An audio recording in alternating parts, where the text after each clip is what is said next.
맹인소녀와 사암오행침. 눈 대신 손을 얻은 심의. 제18편 스승에서 스승으로. 서울대학교 통합의학연구소가 정식 개소한 것은 2008년 봄이었다. 혜연은 26세의 나이에 연구소의 초대 소장을 맡게 되었다. 이지훈 교수와 함께 기존 의학의 한계를 뛰어넘는 새로운 치료법을 연구하고 교육하는 것이 목표였다. 혜연 소장님, 첫 번째 교육생들을 뽑아야 할 시간입니다. 이지훈 교수가 말했다. 전국에서 300명이 넘는 의사들이 지원했지만 첫 기수는 단 10명만 선발하기로 했다. 까다롭게 뽑아야 해요. 단순히 기술만 배우려는 사람이 아니라 진정으로 환자를 돕고 싶은 마음을 가진 분들이어야 해요. 혜연은 면접을 직접 주관했다. 지원자들과 1대1로 대화하며 그들의 진심을 읽어보았다. 첫 번째 지원자는 20년차 신경외과 의사인 김태우 박사였다. 왕 소장님, 저는 수많은 수술을 했지만 늘 한계를 느꼈습니다. 수술로는 해결할 수 없는 고통들이 너무 많더라고요. 혜연은 김 박사의 맥을 짚어보며 그의 마음을 읽었다. 진정으로 환자를 돕고 싶어하는 간절함이 느껴졌다. 합격입니다. 하지만 쉽지 않을 거예요. 지금까지 배운 의학과는 완전히 다른 세계이니까요. 두 번째는 한의사인 박지영 박사였다. 저는 전통 한의학만으로는 부족함을 느꼈어요. 소장님처럼 더 깊은 차원에서 환자를 도우고 싶습니다. 한의학 기초가 있으시니까 오히려 더 빨리 이해하실 수 있을 거예요. 이런 식으로 엄선된 10명의 의사들이 첫 번째 교육생이 되었다.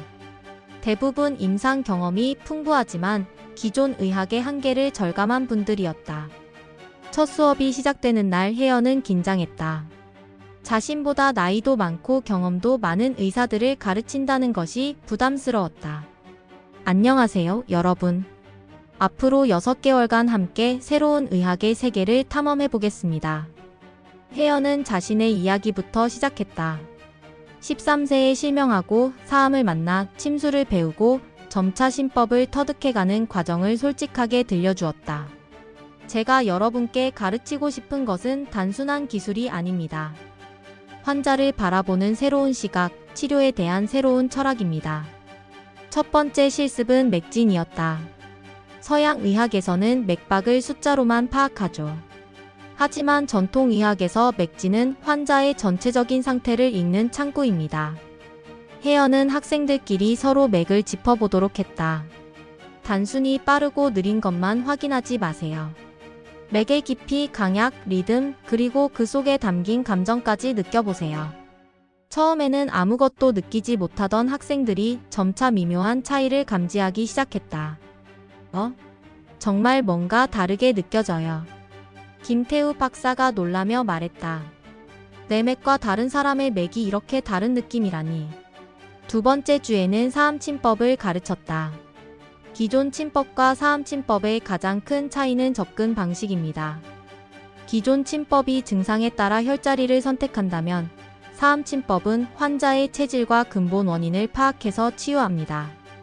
혜연은 오행도를 그리며 상생상극의 원리를 설명했다. 모든 질병은 오행의 불균형에서 시작됩니다. 그 균형을 맞춰주는 것이 사암침법의 핵심입니다. 학생들은 서로에게 침을 놓아보며 연습했다. 혜연은 한 명씩 돌아다니며 자세한 지도를 했다. 침을 놓을 때는 기계적으로 하지 마세요. 환자의 기운과 자신의 기운을 연결한다는 마음으로 하세요.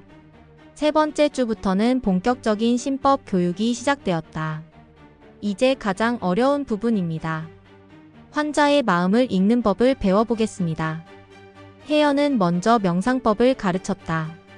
마음을 완전히 비우는 것이 첫 번째 단계입니다. 자신의 편견이나 선입견이 있으면 환자의 진짜 마음을 볼 수 없어요. 매일 아침 1시간씩 명상 시간을 가졌다. 처음에는 어색해하던 학생들도 점차 마음의 평정을 찾게 되었다. 이제 서로의 마음을 읽어보는 연습을 해보겠습니다. 2명씩 짝을 이뤄서 상대방의 감정 상태를 읽어보도록 했다. 놀랍게도 몇몇 학생들은 금세 상대방의 기분이나 고민을 맞춰냈다. 아, 제가 요즘 아들 때문에 걱정하고 있다는 걸 어떻게 알았어요? 박지영 박사가 깜짝 놀라며 말했다. 저도 신기해요. 뭔가 전달되는 느낌이. 네 번째 주에는 실제 환자들을 모시고 실습을 진행했다. 각자 한 명씩 환자를 담당해서 진단부터 처치까지 전 과정을 경험하도록 했다. 김태우 박사가 맡은 환자는 5년째 불면증으로 고생하는 40대 여성이었다. 환자분의 맥을 짚어보고 어떤 느낌인지 말해보세요. 맥이 불안정하고 뭔가 조급한 느낌이 듭니다. 그리고 깊은 슬픔 같은 것도 느껴져요. 좋아요. 이제 환자분과 대화를 나누면서 그 슬픔의 원인을 찾아보세요. 김 박사는 환자와 천천히 대화를 나눴다.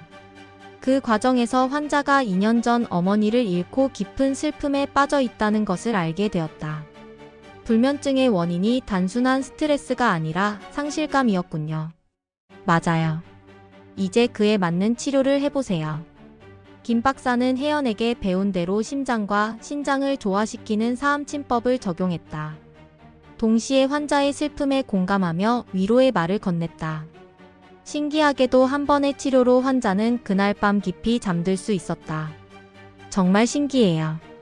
20년간 신경외과를 했지만 이런 경험은 처음이에요. 축하해요. 이제 진정한 심의의 첫걸음을 내디뎠어요. 6개월의 교육과정이 끝날 무렵 학생들은 모두 놀라운 변화를 보였다.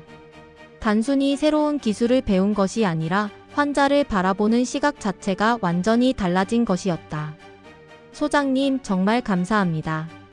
저는 이제야 진짜 의사가 된 것 같아요.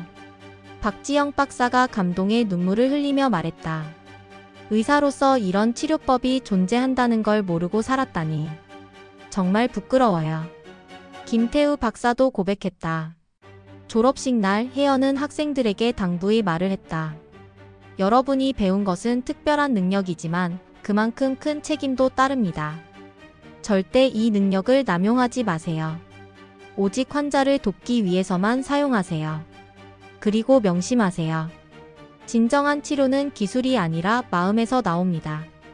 환자를 사랑하는 마음, 그것이 가장 강력한 치료법입니다. 첫 기수 졸업생들은 각자의 병원으로 돌아가서 새로운 치료법을 시행하기 시작했다. 그리고 놀라운 치료 결과들이 보고되기 시작했다. 이 소식이 알려지면서 두 번째, 세 번째 지원자들이 몰려들었다. 통합의학연구소는 한국 의료계의 새로운 중심지가 되어가고 있었다. 한편 정화는 혜연의 가장 가까운 조력자로서 연구소 운영을 도왔다. 이제 그도 독립적으로 환자를 치료할 수 있는 실력을 갖춘 훌륭한 의사가 되어 있었다. 혜연 씨, 정말 대단해요. 이제 선생님이 되셨네요. 아직 갈 길이 멀어요. 하지만 스승님이 원하셨던 일을 조금씩 해나가고 있는 것 같아 기뻐요.